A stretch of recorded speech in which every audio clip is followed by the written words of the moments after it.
कौन कहता है इनके पास दलीलें नहीं होती हैं? आप लोग देखें इस दलील को।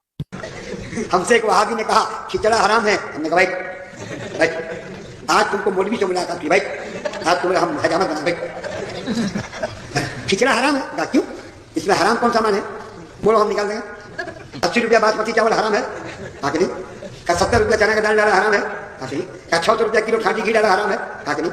का टाटा का नमक डाला हराम है, कहा कि नहीं। का कलकत्ता से गरम मसाला लगा डाला हराम है, कहा कि नहीं। का बीबी नहा के पकाई हराम है, कहा कि नहीं। का चूल्हा लीप पोत के बनाया हराम है, कहा कि नहीं। का बर्तन मांज धो के बनाया हराम है, कहा कि नहीं। ऐसा सामान अलग अलग हराम है, कहा कि नहीं। का सबको फेंट के बना दिया, खिचड़ा तब का हराम हो गया। हराम नहीं, दाल हराम नहीं, नमक हराम नहीं, मसाला हराम नहीं, घी हराम नहीं, बिजली हराम नहीं, चूल्हा हराम नहीं, डेक्ची हराम नहीं, चम्मच हराम नहीं, खिचड़ा काहे हराम हुआ जल्दी बताओ वरना बहुत मार मारेगी।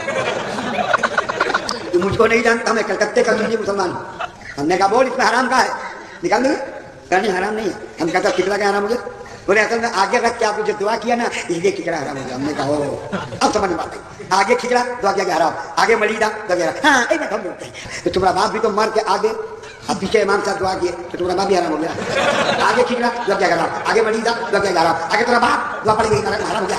बोल तेरा बाप हराम है तो हराम की औलाद है, कसम खुदा की सुंदर गले में अटका दूंगा, न उंगली बनेगा न निकले। अब इनकी ये दलीलें सुनने के बाद मैं तो इनके फिरके का हो जाऊंगा यार। इतनी मजबूत दलीलें दी हैं कुरान और सुन्नत से। बताइए, ये हैं आलिम आजकल के।